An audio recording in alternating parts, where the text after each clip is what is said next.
Comment ça va le marché de Bromont en 2025? 2024, ça l'a été, là, wouh! Mais 2025, comment ça va? Ben écoute, janvier est fini, fait que revoyons les statistiques de tous les unifamiliales et les copropriétés. Janvier 2024 contre janvier 2025 pour le secteur de Bromont. Puis là, je vais faire ça un peu différent. D'habitude, je prends toutes les statistiques, je les mets dans cette vidéo-là, puis je donne mes conseils dans une autre vidéo. Là, je vais tout te donner direct là dans la vidéo que tu es en train d'écouter. Fait qu'écoute-la jusqu'au bout, tu vas avoir des conseils au bout. Donc, le délai de vente moyen l'an passé, 100 jours. Cette année, 120 jours. C'est plus long, eh ouais, mais c'est pas si pire quand même. Mais ça reste plus long que le reste de l'Estrie qui est 88 jours. Fait qu'il y a quelque chose de pas normal.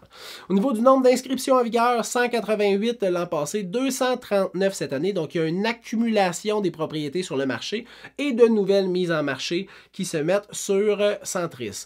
Au niveau du prix de vente versus le prix qui était originalement affiché sur Centris, 94% l'an passé, 98% cette année. On a un écart de 4%, donc on vend à 4% de plus proche que le prix qui était affiché au départ sur Centris. Ça veut dire que la sélection des prix d'affichage est mieux faite et la préparation des propriétés et la demande sont plus fortes et mieux faites aussi. Au niveau du prix de vente médian, on est passé de 597 000 à 630 000. Donc, wow, là, ça ne veut pas dire que ta maison a officiellement pris, on va dire, là, X nombre de pourcentage de valeur, mais c'est le fun de voir que le prix médian augmente parce que ça totalise quand même toutes les transactions. Et d'ailleurs, au nombre de transactions, on en avait 17 l'an passé et 26 cette année en janvier. Donc, plus de transactions effectuées à Bromont, ce qui est une très bonne chose. Deux mots que je veux que tu retiennes pour les statistiques à Bromont si tu te lances dans un projet de vente ou d'achat. Le premier mot, c'est étude.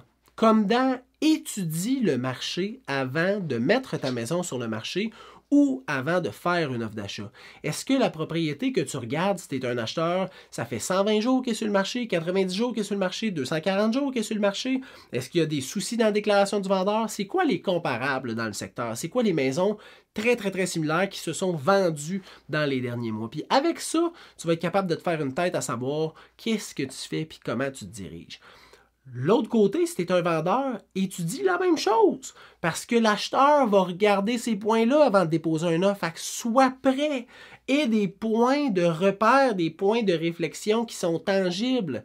Puis à partir de là, il y a des maudites bonnes chances que tu vendes rapidement à bonnes conditions sans trop de niaisage. Le deuxième mot, c'est timing. Si tu es un acheteur, je te le dis, dépêche-toi. Je sais que le marché à Bromont il est plus lent, mais dépêche-toi. Ça va tellement t'aider à avoir du edge sur ton offre d'achat.